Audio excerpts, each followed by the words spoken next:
Alors, le point suivant, préserver nos espaces agricoles, c'est bien, mais parfois on a des friches. Si on n'arrive pas à trouver de l'agriculteur, parce que c'est une grande difficulté quand même aujourd'hui. Et là, le projet suivant vise à trouver les conditions pour maintenir des agriculteurs sur site. Voilà, c'est tout beau au livre. Exactement. Donc, ce qu'on disait, pour préserver les terres agricoles, faut-il avoir aussi des agriculteurs? Et là, l'enjeu, c'était pas d'installer, puisque les exploitants existaient, mais c'était d'éviter le démembrement de cette exploitation. Donc, c'est un enjeu important. Et là aussi, encore une action concrète. Et pilote. C'est la première fois sur la métropole que ce PSFR a volé. Voilà, de l'action, quand on parle de biodiversité, d'artificialisation, voilà, ça c'est du concret. Pour assurer la pérennité du projet, on a fait un montage qui est assez, qui est même innovant, hein, c'est pas assez. Il y a une première étape, ça a été d'abord l'acquisition du foncier qui a eu lieu l'été 2022 avec la coopérative Passeurs de Terre qui a acquis les terres et les bâtiments agricoles. L'autre étape, ça a été Nantes Métropole qui a acheté la maison où sont logés les exploitants en tant que locataires, donc maison d'habitation pour un prix de 200 000 euros. Ça a été acté le 21 juillet 2022. Et donc l'idée, c'est de pouvoir bâtir un montage innovant qui permet de lier le couple terre-bâtiment. Et de former une seule unité d'exploitation pour éviter le démembrement. Le truc classique, on installe un agriculteur, il fait sa maison et 5 ans plus tard, il arrête son activité, il garde la maison et on retrouve dans une situation où on ne peut plus remettre un exploitant. Et c'est comme ça que les choses partent à autre chose que de l'agriculture.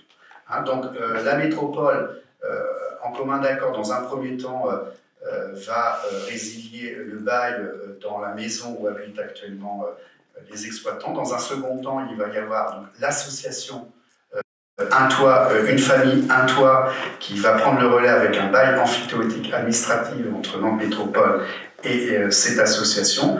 Les passeurs de terre vont contractualiser sur la partie agricole et bâtiments un bail rural et l'association contractualisera un bail rural encadrant l'usage des maraîchers pour le logement de fonction. Tout ça, ça fait des imbrications assez complexes, mais qui fait que c'est innovant, puisque c'est un peu une première pour ce montage.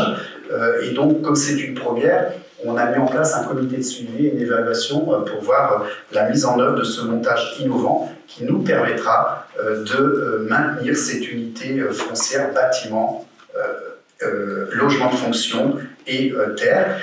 La ville de Bouaye versera à l'association Une famille, un toit une subvention unique d'investissement de 2 000 euros. Et donc, il sera prévu donc, de signer cette convention multipartenaire pour pouvoir maintenir nos exploitants maraîchers bio au Bois-Olive. On peut expliquer, Frédéric, je crois que les 2 000 euros, tu l'as dit, en investissement, c'est parce qu'en fait, il y a des travaux à faire. En tant que notre métropole est devenue propriétaire, le propriétaire a des obligations avant de mettre en location. Et donc, il y a des travaux à faire qui sont assez conséquents. La plupart, la majeure partie va être largement financée par notre métropole. Mais comme on veut être partie prenante de ce projet, il est innovant, donc une petite participation de 2 000 euros qu'on a trouvé acceptable. Oui, parce que la maison d'habitation, c'est le prix d'acquisition, mais il y en a pour plus d'une centaine de milliers d'euros de travaux quand même. Il faut réhabiliter l'isolation, il faut réhabiliter l'assainissement non collectif pour éviter des pollutions. Il faut, vous voyez, tout ça c'est du concret pour la planète. Donc, voilà. Y a-t-il des interventions? Je vais mettre aux voix cette convention originale de partenariat encadrant un montage post-acquisition de l'exploitation agricole du Bois-Olive. Qui s'abstient? Qui vote contre? Adopté à l'unanimité.